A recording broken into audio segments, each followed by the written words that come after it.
দোকানদার ব্যাগগুলো প্রিয়তার হাতে দিতে দিতে বলল,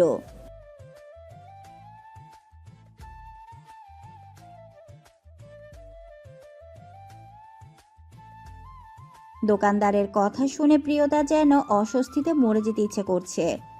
এই কথাগুলো বলার কি খুব দরকার ছিল? কোনো রকমে ব্যাগগুলো নিয়ে বাহিরে বেরিয়ে এলো সে। তবে ফারজাদ 1 মিনিট দাঁড়িয়ে জোরে নিঃশ্বাস ছাড়ল। দোকানদারের দিকে চেয়ে রাশভারী স্বরে বলল, আমার বউ নন। বাইকে বসে থাকা অবস্থাতে ঘুম চলে আসাটা সবচেয়ে ভয়ানক ব্যাপার। প্রিয়তার সাথে এই মুহূর্তে এই ভয়ানক ব্যাপারটাই হচ্ছে। অযথায় মারাত্মক ঘুম পাচ্ছে তার।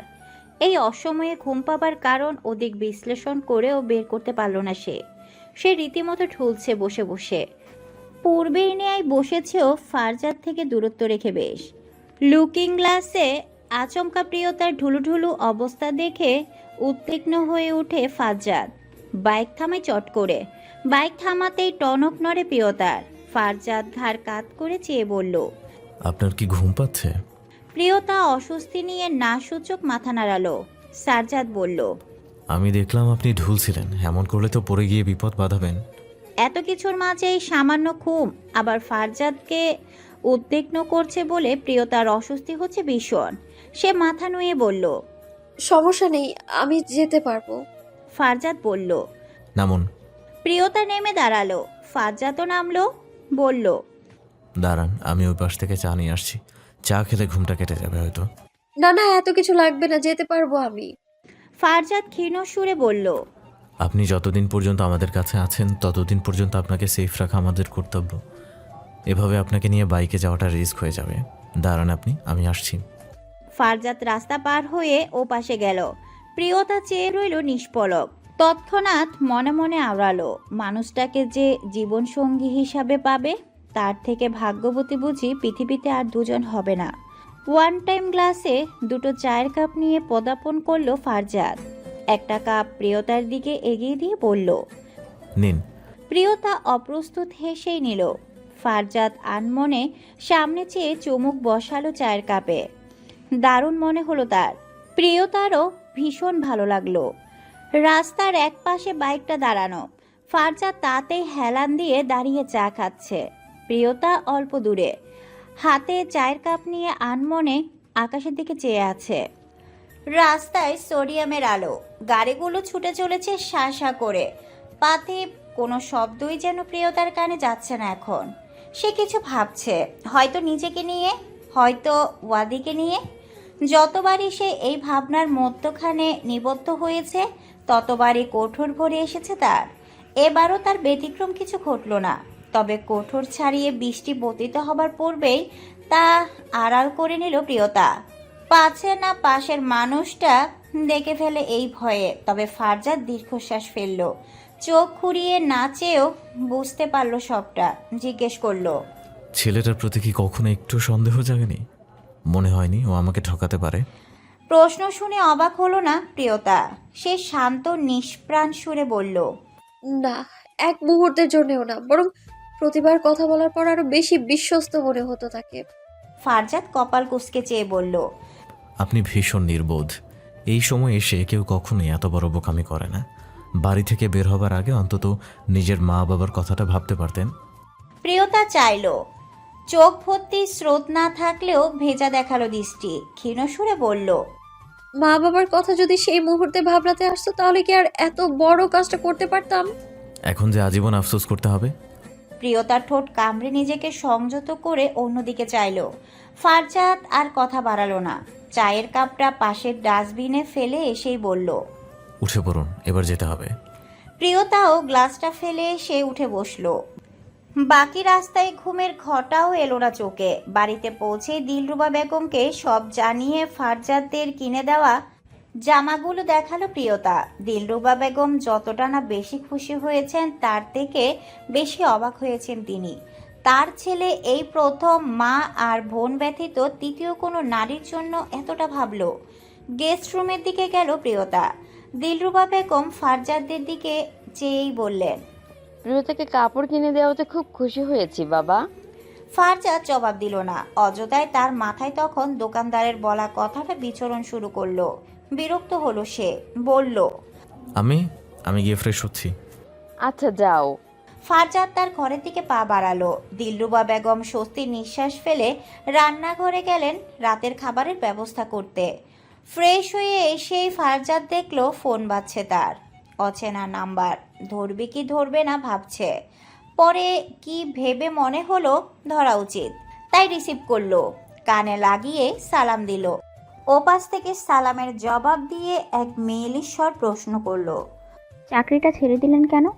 প্রথমে কণ্ঠস্বরের মালিক বা তার এহেন প্রশ্ন বুঝতে না পেরে খানিকটা বিব্রত বোধ করলেও পরক্ষণে নিজেকে সামনে নিয়ে এসে বলে উঠল, জারা ম্যাডাম বলেছেন? জি, জারা ম্যাডাম বলছি। চাকরিটা ছাড়ার কি খুব দরকার ছিল? ফারজাদ দীর্ঘশ্বাস ফেলে বসলো বিছানায়, বলল, আপনাকে বিয়ে করতে না চাওয়ায় বস আমাকে চাকরি থেকে বের করে দিচ্ছিলেন, আর এটা আমার জন্য ভীষণ অপমানজনক, তাই নিজে থেকে ছেড়ে এসেছি। আব্বুর সাথে কথা হয়েছে আমার। আব্বু শুধু আপনাকে ভয় দেখাতে চেয়েছিল, কিন্তু আপনি যে এত সিরিয়াস হয়ে যাবেন সেটা বুঝতে পারিনি। প্লিজ কিছু মনে করবেন না। আব্বু এই রিজাইন লেটার অ্যাকসেপ্ট করেনি।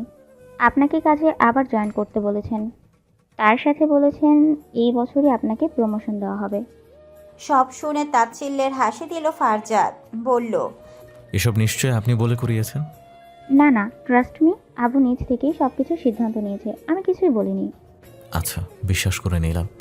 তবে রিজাইন লেটার দিয়ে চলে আসার পর আবার চাকরিতে গিয়ে জয়েন করাটা দৃষ্টিকটু লাগে বেশ। আপনি বসকে বুঝিয়ে বলবেন। কিন্তু আব্বু ওনার ব্যবহারে সত্যিই অনুতপ্ত। এভাবে আপনাকে বলাটা ঠিক হয়নি, সেটা আব্বু বুঝতে পেরেছেন। আপনি আব্বুর সাথে একবার কথা বলুন।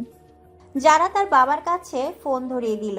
ফারজাদের বস অনেকক্ষণ বোঝালেন তাকে, নানানভাবে বোঝানোর চেষ্টা করলেন। ফারজাদের মতো এমন একজন কর্মঠ কর্মী ছাড়া তার কোম্পানি অচল। বসের এত এত অনুরোধ ফারজাদ আর ফেলতে পারল না। অবশেষে রাজি হতে হলো তাকে। তবে বস মুখে যতই যাই বলুক না কেন, এইসব যে তিনি মেয়ের কথাতেই করছেন এটাতে ফারজাদ 100 ভাগ নিশ্চিত। ঘরে মন টিকছে না প্রিয়তার। মা বাবার কথা মারাত্মকভাবে মনে পড়ছে যেন। ভীষণভাবে কথা বলতে ইচ্ছে করছে তাদের সাথে, কিন্তু সেইটুকু সাহস জোগাতে পারছে না কোনোভাবে। অস্থির হয়ে রুম জুড়ে পায়চারি চালাচ্ছে।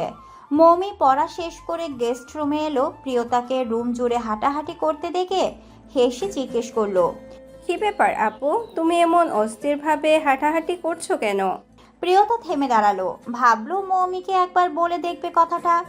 তার ভাবনার মাঝে মমি ফের প্রশ্ন করলো, তুমি কি খুব দুশ্চিন্তায় আছো? প্রিয়তা এগিয়ে গেল, অসহায় সুরে বলল, আমার মা বাবার সাথে খুব কথা বলতে ইচ্ছে করছে, কিন্তু আমি সাহস পাচ্ছি না একদমই। মমি তাকে আশ্বস্ত করে বলল, ভয় পেও না, মা বাবার সন্তানের সব ভুল ক্ষমা করে দেন। তুমি একবার বুঝিয়ে বলে দেখো। প্রিয়তা এক পলক ভেবে বলল, তুমি আমার একটা হেল্প করতে পারবে? কি হেল্প বলো? আমার ভাইয়ার সাথে তুমি একটু কথা বলবে প্লিজ? মমি ইতস্তত সুরেই বলল, আমি কি কথা বলবো? শুধু একটু খোঁজ খবর নিলেই হবে। আমি কেবল ভাইয়ার ভয়েসটা শুনতে চাই। আমার যে কোনোভাবেই ভাইয়ার সাথে কথা বলার সাহস হচ্ছে না। প্রিয়তা মনস্তাপ দেখে রাজি হলো মমি। তার ফোনটা এগিয়ে দিয়ে বলল, আচ্ছা, কল দাও। প্রিয়তা এক বুক সাহস সমেত কল লাগালো। রিসিভ হলো না প্রথম 2বার, তৃতীয়বার রিসিভ হলো। ওপাশ থেকে শোনা গেল ভরাট এক পুরুষালী স্বর। মমি নিজেও ভীত। সে অম্লান সুরে সালাম দিয়ে জিজ্ঞেস করলো, ভালো আছে? ওপাশের ব্যক্তি সালামের জবাব দিয়ে উল্টো প্রশ্ন করলো। কে বলছেন? মমি ট্যাপ ট্যাপ করে প্রিয়তার দিকে চাইলো। প্রিয়তা ইশারায় বলল একটা ভুলভাল নাম বলে দিতে। মমিও তাই করলো, বলল, আমি মিমি বলছি। কে মিমি? মমি সে প্রশ্নের জবাব না দিয়ে জিজ্ঞেস করলো, আপনি কি নেহাল ভাইয়া বলছেন? জি, আপনি কে? আপনাকে তো ঠিক চিনলাম না। ফোনটা লাউড স্পিকারে দেওয়া বলে প্রিয়তা সবই শুনতে পাচ্ছে। সে তার ভাইয়ের প্রশ্ন শুনে মমির কানে কানে উত্তর সাজিয়ে দিল। মমিও সেই মোতাবেক বলল, আমি প্রিয়তার বান্ধবী। ওর কি কোনো খোঁজ পেয়েছেন ভাইয়া? ওপাশ নীরব রইল কয়েক পল। অতঃপর মিয়ে যাওয়া সুরে জবাব এলো, না, পাইনি। পুলিশ কমপ্লেন করা হয়েছে, কিন্তু প্রিয়তা তো নিজ থেকেই দেশ ছেড়েছে, তাই ওকে খুঁজে পেতে এতটা বেগ পোহাতে হচ্ছে আমাদের। আচ্ছা, তুমি কি প্রিয়তার সেই পাকিস্তানি প্রেমিক সম্পর্কে কিছু জানো? না মানে তার নাম পরিচয় কিছু একটা? প্রিয়তা মাথা ঝাঁকিয়ে না বলতে বলল তাকে। মমিও তাই করলো, বলল, না তো ভাইয়া, আমি তো এই ব্যাপারে কিচ্ছুই জানি না। নিহালের মনক্ষুণ্ণ হলো। অনেক তদন্ত করেও ওই ছেলের কোনো খোঁজ খবর পুলিশও বের করতে পারেনি। তাই সিদ্ধান্ত নিয়েছে সে নিজেই পাকিস্তানে চলে আসবে। বোনকে খুঁজে বের করতে হবে যে, সেই বলল। আচ্ছা রাখছি তাহলে। আর চিন্তা করো না, আমি কয়েকদিনের মধ্যেই পাকিস্তানে যাব প্রিয়তমাকে খুঁজতে। দেখো, ওকে ঠিক আমি খুঁজে নিয়ে আসব। আমরা কেউ ওকে ছাড়া ভালো নেই যে। প্রিয়তার চোখ ভিজে উঠল, মন সিক্ত হলো। মমিরও মন খারাপ হলো ভীষণ। মমি বলল, আচ্ছা ভাইয়া, রাখি তবে, ভালো থাকবে।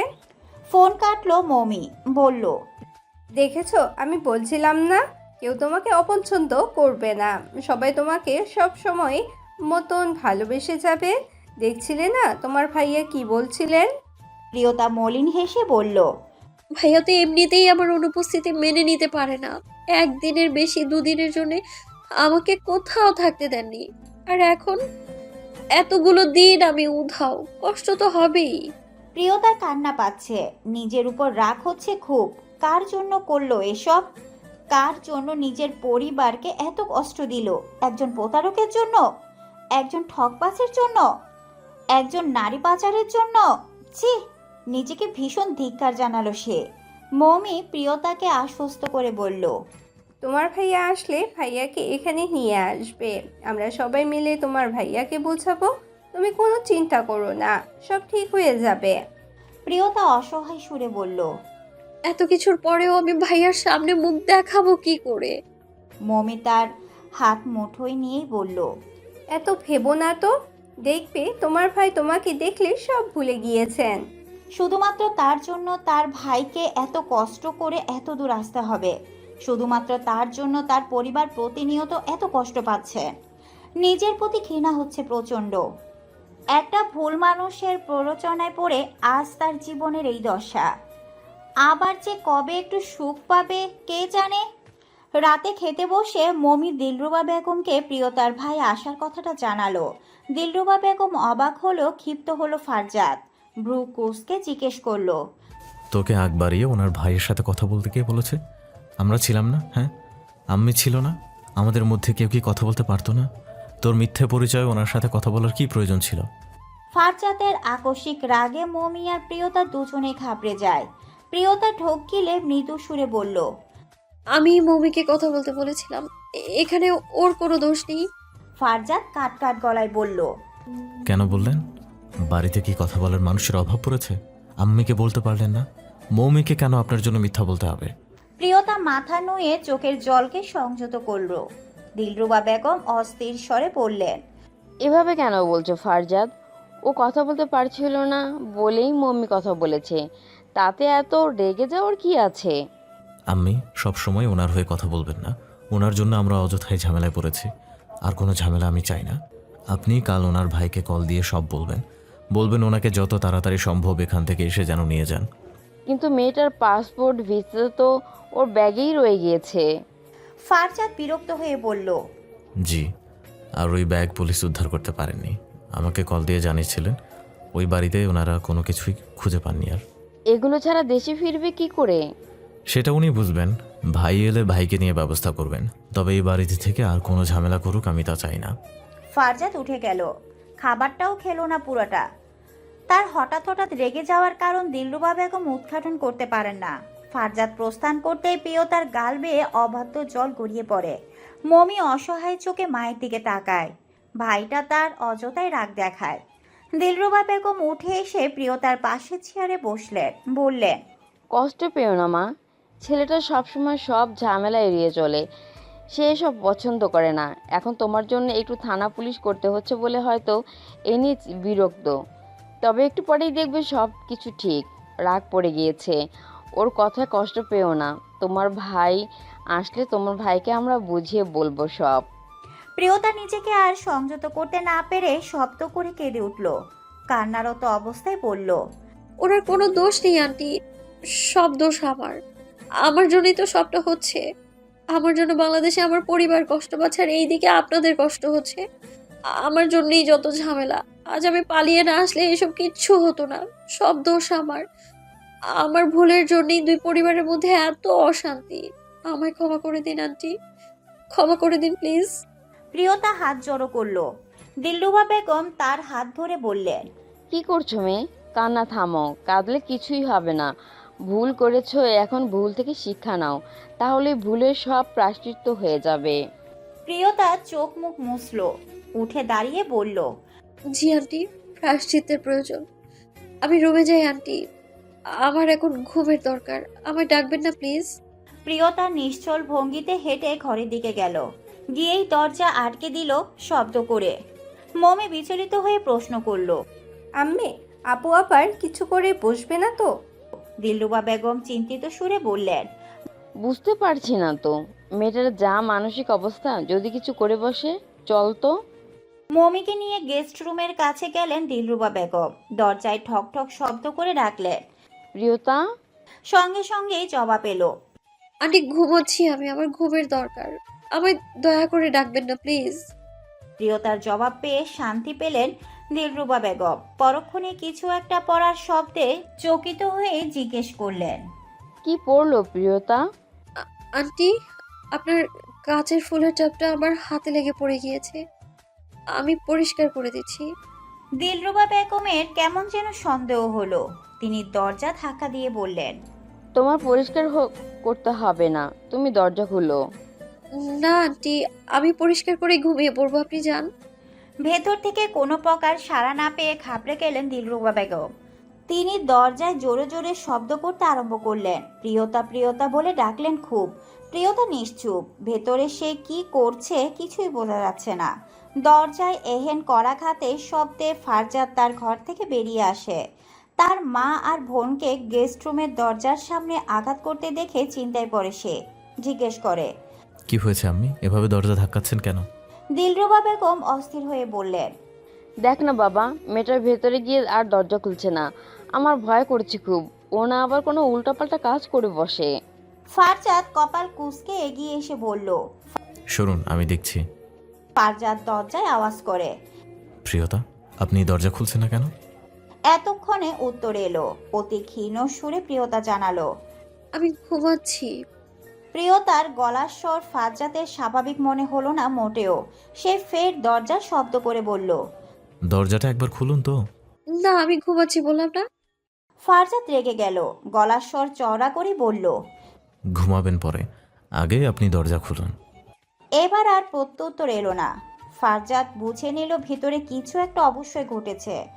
সে তাই বলল, প্রিয়তা, দরজা না খুললে কিন্তু আমি দরজা ভাঙতে বাধ্য হব। তাও উত্তর এলো না কোনো। দিলরুবা বেগম বললেন, লকটা ভেঙে ফেলো ফারজাদ, আমার মোটেও কিছু স্বাভাবিক লাগছে না। মেয়েটা নিশ্চয়ই কিছু একটা করে বসেছে। ফারজাদ বিলম্ব না করে দরজার লক ভাঙার প্রস্তুতি নিল। নিজের সবটুকু শক্তি দিয়ে ধাক্কা দিল তাতে। বেশ কয়েকটা ধাক্কার পর লকটা ছুটল। ফারজাদ সহ ভেতরে প্রবেশ করলো সবাই। গিয়ে দেখলো প্রিয়তার নিশ্চল শরীরটা পড়ে আছে বিছানায়। বাম হাত দিয়ে রক্ত পড়ছে অনর্গল, অন্য হাতে কাচের টুকরো। দিলরুবা বেগম দেখলেন তার ফুলের টবটা ভেঙে পড়ে আছে নিচে। তিনি যা সন্দেহ করেছেন তাই হয়েছে। ফারজাদ দ্রুত প্রিয়তার কাছে যায়। নাকের কাছে 2 আঙ্গুল ধরে বলে, বেঁচে আছে, হসপিটালে নিতে হবে এক্ষুনি। দিলরুবা বেগমের যেন শরীর কাঁপছে এত রক্ত দেখে। তিনি ভীতুর স্বরে বললেন, বাঁচিয়ে আনো ওকে, ওর কিছু হয়ে গেলে আমি নিজেকে ক্ষমা করতে পারবো না। ফারজাদ দ্রুত অ্যাম্বুলেন্স ডাকলো। এর আগে সে নিজেই প্রিয়তার কাটা জায়গাটা পরিষ্কার করে দিয়েছে। অ্যাম্বুলেন্স চলে আসে কিছুক্ষণের মাঝেই। স্ট্রেচারে করে গাড়িতে তোলা হয় তাকে। ফারজাদ একাই যায়। মমিকে রেখে যায় মায়ের কাছে। দিলরুবা বেগম এসব দেখে স্তব্ধ হয়ে বসে আছেন। মেয়েটার এমন করুণ দশা তিনি সহ্য করতে পারছেন না যেন। এত রাতে ইমার্জেন্সিতে নিয়ে যাওয়া হলো প্রিয়তাকে। ডাক্তার প্রথমেই দেখে বললেন, পুলিশকে জানাতে হবে আগে। ফারজাদ কোনো রকম বুঝিয়ে বলল। আগে মেয়েটাকে বাঁচিয়ে দিন, আমি সব ফর্মালিটি করে নিব। ফারজাদের অনুরোধে ডাক্তার রাজি হলেন। প্রিয়তাকে নিয়ে যাওয়া হলো অপারেশন থিয়েটারে। বেশ রক্ত গিয়েছে তার। শিরা না কাটলেও হাতটা কেটেছে বেশ গভীরভাবে। সেলাই লেগেছে 3টা। ঘণ্টাখানেক বাদে তাকে কেবিনে দিয়ে ডাক্তার এসে বললেন, রোগীর জ্ঞান ফিরলেই আমরা পুলিশকে খবর দেব। এর আগে আপনি রিসেপশনে সব ফর্মালিটি পূরণ করে আসুন। ফারজাদ তাই করলো। সব শেষ করে গেল প্রিয়তার কেবিনের ভেতর। নার্স একজন কেবিন ছাড়লো ফারজাদকে দেখে। তার কেবিন ছাড়ার কারণ ফারজাদ বুঝতে পারল না। সেও কি ওই দোকানদারের মতো তাদের স্বামী স্ত্রী ভাবছে? প্রিয়তার মুখটা শুকনো, চোখের নিচে কালি পড়েছে অনেক আগেই। শুভ্র সাদা জামাতে রক্তের লাল দাগ, এক হাতে সাদা ব্যান্ডিজ আর অন্য হাতে চলছে স্যালাইন। এক মুহূর্তের জন্য ফারজাদের মনে তার প্রতি বড্ড মায়া জন্মালো যেন। আকস্মিক মনে হলো মেয়েটার এই করুণ অবস্থার জন্য সে দায়ী নয় তো? আজকে কি সে একটু বেশি রাগ দেখিয়ে ফেলেছিল? ফারজাদ নিজের উপর ক্ষিপ্ত হলো খুব। কেন রাগকে কন্ট্রোল করতে পারে না? এত কথা না বললেও তো হতো, তাহলে হয়তো মেয়েটা আর এমন কাজ করতো না। ফারজাদ নিজের চুলে আঙ্গুল চালিয়ে শক্ত করে চেপে ধরে। বড় বড় নিঃশ্বাস ছাড়ে সে। নিজেকে বড্ড অপরাধী মনে হচ্ছে। হাঁটু ভেঙে প্রিয়তার সামনে বসে ঢোক গিলে শুকনো ঠোঁট যুগল নাড়িয়ে বলে, আমি দুঃখিত প্রিয়তা, আমি আপনাকে আসলে ওভাবে বলতে চাইনি, কিন্তু আপনি আসার পর থেকে ঘটে যাওয়া ঝামেলাগুলো আমাকে ভীষণ অশান্ত করে তুলেছিল।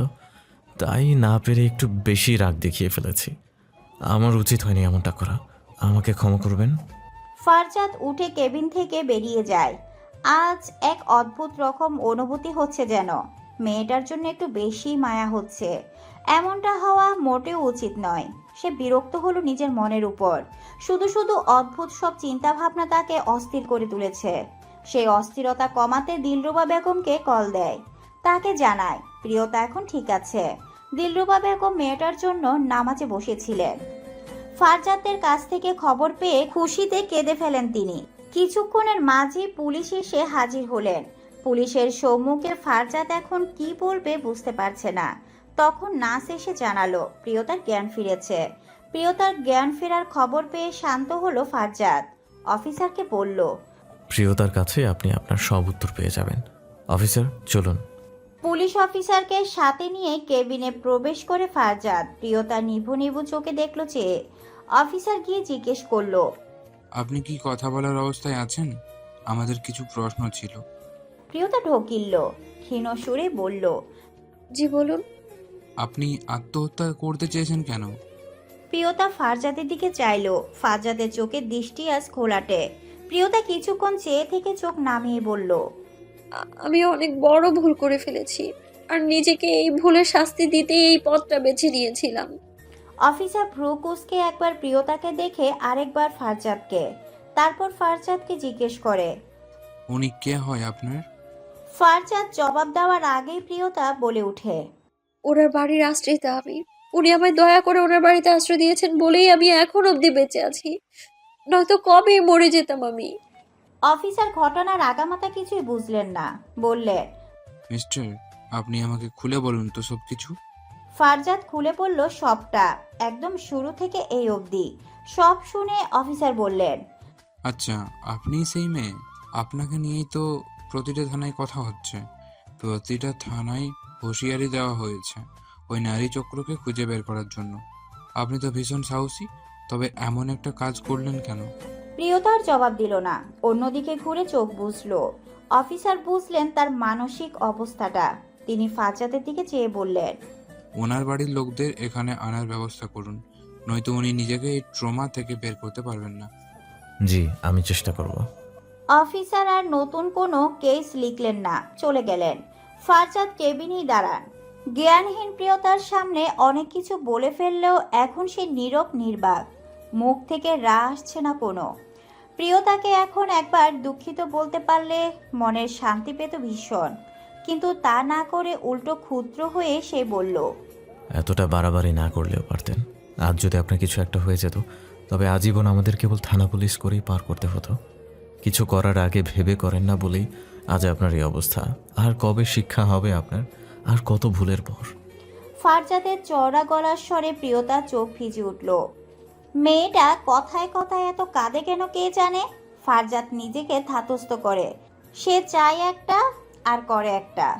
সে এখনই উঁচু গলায় কথা বলতে চায়নি, কিন্তু বলে ফেলেছে। প্রিয়তা মৃদু ভেজা স্বরে বলল, আমায় কেন বাঁচালেন? আমি মরে গেলেই তো সব সমস্যার সমাধান হয়ে যেত। ফারজাদ বিরক্ত চোখে চাইল। প্রিয়তার কাছে এগিয়ে এসে বেডের পাশে চেয়ারটাতে বসলো সে। শান্ত গলায় বলল, মরে গেলে কি করে সমাধান হতো বলুন তো? এত অবুঝের মতো কাজ করেন কেন? আপনার কিছু হলে আপনার পরিবারের কি হতো? এই চিন্তাটা একবারও মাথায় আসলো না? আগেও একবার ভুল করেছেন, আজ আবার। এত ভুল করলে কি করে হবে? প্রিয়তা ঢোক গিলল।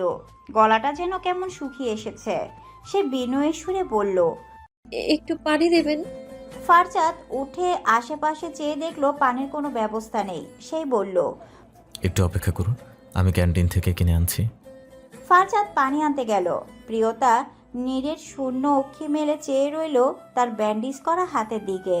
নিজেকে আঘাত করার কথা আগে কল্পনাতেও আনতো না কখনো, অথচ আজ এমন এক ভয়ানক কাজ করে বসেছে সে। নিজের ভুলের জন্যই আজ তার এই দশা। নিজের উপর যে ঘৃণা জন্মাচ্ছে, সেই ঘৃণা মোটেও এত সহজে তার পিছু ছাড়বে না।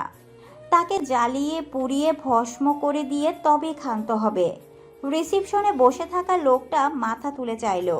সামনে দাঁড়ানো নার্স দুজনের কথাবার্তা শুনতে কান খাড়া করলো সে। তার পাশেই বোরকা পরা এক মহিলা, কোলে তার 5 বছরের ছেলে। ছেলেটা হঠাৎই শ্বাসকষ্ট শুরু হওয়ায় ইমার্জেন্সি ডাক্তার দেখাতে এসেছে। ডাক্তার দেখানো শেষ, ডাক্তার তাকে ইঞ্জেকশন দিয়েছেন। ছেলেটা কেঁদেছে অনেক। এই তো মিনিট 2 আগেই কান্না থেমেছে তার। এরই মাঝে লোকটি উঠে দাঁড়ালো। পাশে বোরকা পরিহিতা মহিলাটিকে বলল, তুমি বসো, আমি ফোনে একটু জরুরি কথা বলে আসছি। লোকটি উঠে এক পাশে যায়। ফোন লাগায় কোনো এক নাম্বারে। জৈনিক ব্যক্তি ফোন তুলেই বলে, কে রে, এত রাতে কল দিলি যে? ভাই, ওই মেয়েটার নাম প্রিয়তা ছিল। ওপাশের ব্যক্তিটি তৎক্ষণাৎ লাফিয়ে উঠে বসে বলে, হ্যাঁ হ্যাঁ, কোনো খোঁজ পেয়েছিস? মনে হয় পেয়ে গেছি ভাই। আপনি একবার এক্ষুনি আগা খান বিশ্ববিদ্যালয় হসপিটালে চলে আসেন। আচ্ছা, আসছি আমি। কল কেটে লোকটি তার পূর্বের জায়গায় ফিরে আসে। মহিলাটিকে বলে, চলো তোমার বাসায় দিয়ে আসি। আপনি কি অন্য কোথাও যাবেন নাকি আবার? হ্যাঁ, জরুরি কাজ আছে একটা। মহিলাটি নিকাবের নিচ দিয়ে ঘৃণার চোখে চাইল। তার স্বামীর জরুরি কাজ সম্পর্কে বেশ ভালোভাবেই অবগত সে, তাই আর কথা বাড়ালো না। গম্ভীর স্বরে বলল, চলুন। ফারজাদ কেবিনে প্রবেশ করে। প্রিয়তার চোখ বোঝা ঘুমে বোধ হয়। সে আস্তে করে একবার ডাকলো, প্রিয়তা। প্রিয়তা চাইলো। বোতল থেকে পানিটা গ্লাসে নিয়ে তার দিকে এগিয়ে দিল ফারজাদ। প্রিয়তার এক হাতে সেলাই, অন্য হাতে শক্তি পাচ্ছে না পানির গ্লাস ধরার মতো। সে কোনো রকমে উঠে বসে। ফারজাদ তার অবস্থাটা বুঝতে পেরে বলে, আপনাকে কষ্ট করতে হবে না, আমি খাইয়ে দিচ্ছি। ফারজাদ পানির গ্লাসটা প্রিয়তার মুখ বরাবর ধরে। প্রিয়তা পানিটুকু পান করে শান্তি পায় যেন। ফারজাদের দিকে চেয়ে বলে, ধন্যবাদ। ঠিক আছে, শুয়ে পড়ুন এবার। প্রিয়তা শুনল না, মিয়ে যাওয়া সুরে বলল, সরি, আমি আপনাদের ভীষণ সমস্যায় ফেলে দিয়েছি, তাই না? ভাইয়া আসলেই আমি চলে যাব। আর কটা দিন একটু আমায় সহ্য করে নিন প্লিজ। ফারজাদ তার এই কথার বিপরীতে আর জবাব দিল না কেন। কেবিনের এক পাশে রাখা সোফাতে গা এলিয়ে বসে ফোনটা বের করলো। প্রিয়তা তার দিকে চেয়ে থাকে কিছুক্ষণ, হয়তো উত্তরের আশায়, নয়তো এমনি। কিছুক্ষণের মাঝে ঘুম আসলে ঘুমিয়ে পড়ে ওইভাবে। ফোনটা সাইডে রেখে উঠে দাঁড়ায় ফারজাদ। প্রিয়তা হেলান দিয়ে ঘাড় কাত করে ঘুমিয়ে আছে। সে এগিয়ে যায়, প্রিয়তাকে স্পর্শ করতে নিয়েও হাত ফিরিয়ে আনে। কেবিনের বাহিরে গিয়ে নার্সের খোঁজ করে সে, কিন্তু এদিকে কাউকে দেখতে পায় না। তাই হাঁটতে হাঁটতে কিছুটা সামনে যায়। এই কেবিনটার কথাই বলেছিল, তাই না? জি ভাই। অজ্ঞাত লোকটা এগিয়ে এসে কেবিনের ভিতরে উকি দেয়। শয্যাশায়িত মেয়েটাকে দেখে চোখ চকমক করে উঠে যেন। অস্থির গলায় বলে, পেয়ে গেছি, পেয়ে গেছি। আচমকায় কারো গলার স্বরে চমকে তাকায় প্রিয়তা। চোখের সামনে দৃশ্যবান মুখটা দেখে সারা শরীরে ঝাঁকুনি দেয় যেন। বক্ষস্থলে কম্পন তীব্র হয়, শরীর অবশ হয়ে আসে। ছেলেটা তার দিকে চেয়ে ক্রু হেসে বলে, এখন আর কোথায় পালাবে সুইটহার্ট? অনেক ঘুরিয়ে সবাই, তোমাকে পাগলের মতো খুঁজে বেরিয়েছি, অবশেষে পেলাম। এবার আর হাতছাড়া করবো না, কোনো মতেই না। প্রিয়তা আদিপান্ত না ভেবে গলা ফাটিয়ে চিৎকার দিয়ে ওঠে। প্রথমে উচ্চারণ করে ফারজাদের নাম। ফারজাদ, ফারজাদ,